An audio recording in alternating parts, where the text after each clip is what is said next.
He comes home running into the house with his younger brother. Mom, Eli said that Santa Claus is not real.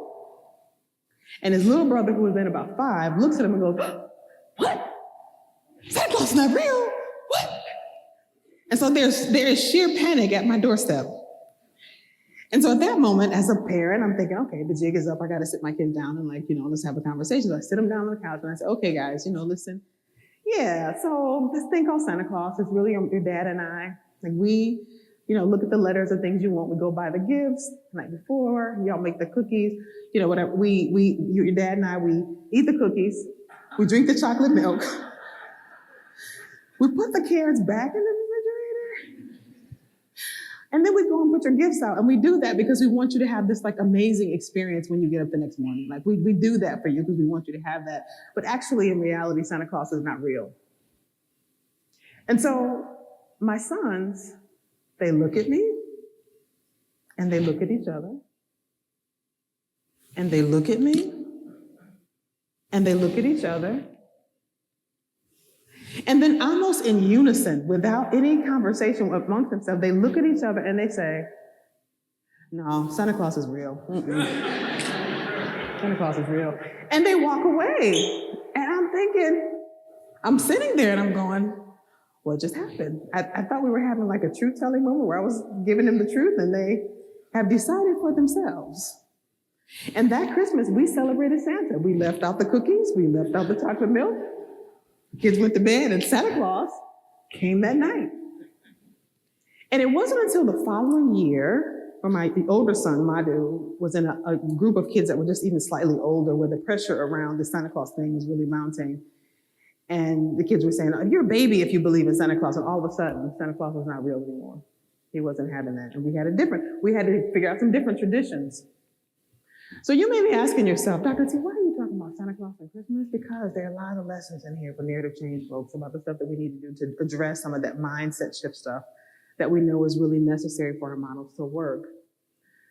Number one, it wasn't that my kids loved the idea of the Santa Claus. They never even met this mythical creature called Santa Claus. They didn't, and if they really thought about it, it probably didn't make any sense.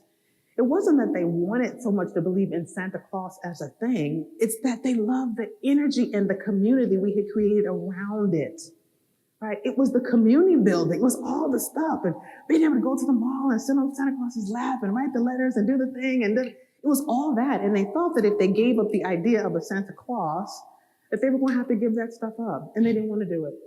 They decided for themselves, we want the cookies. We want all of that. And it wasn't until they wanted to get into a different community where the respect of being in this other community was strong enough that it pulled them out of that misinformation. What I want to say to you about that is you are not going to reason people out of stuff they did not reason themselves into. Yeah? Can I get you on that? You're not going to reason people out of that. You're not going to do it. The way to get people out of this, and I'm a social scientist, so we study this, the way to get people out of misinformation, right, is not to put a fact sheet in front of them, do a fact-telling moment, is to bring them into a community where there's the traditions built around that that's strong enough that they want to be part of it. And the only way to be part of that is to lean into a different belief set. And I say that because we are dealing with that. A lot of the belief systems around the communities that we have, who deserves what, who needs what, who deserves to be part of our community, who's got papers and who don't have papers and who needs to get a job and all of that stuff, right, is not going to be solved by your fact sheets.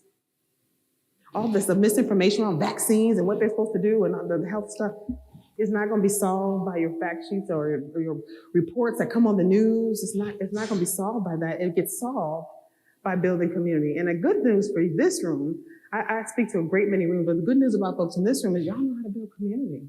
And I'm not talking about community that's just come to our meeting to talk about vaccines or come to our meeting to talk about what's happening here. It's come to our community to do the work of bridging with people, to bridge the divide around things like the stuff I was talking about with Kaboom, right? Where you just bring people together for the purposes of putting together a playground, right? Putting together something where people from all walks of life across your communities, people who know you and love you and people who don't like you, don't know you, and have no interest in you except where they want to build a playground or they want to participate in the farmer's market or they want to come and be part of something that they think is fun.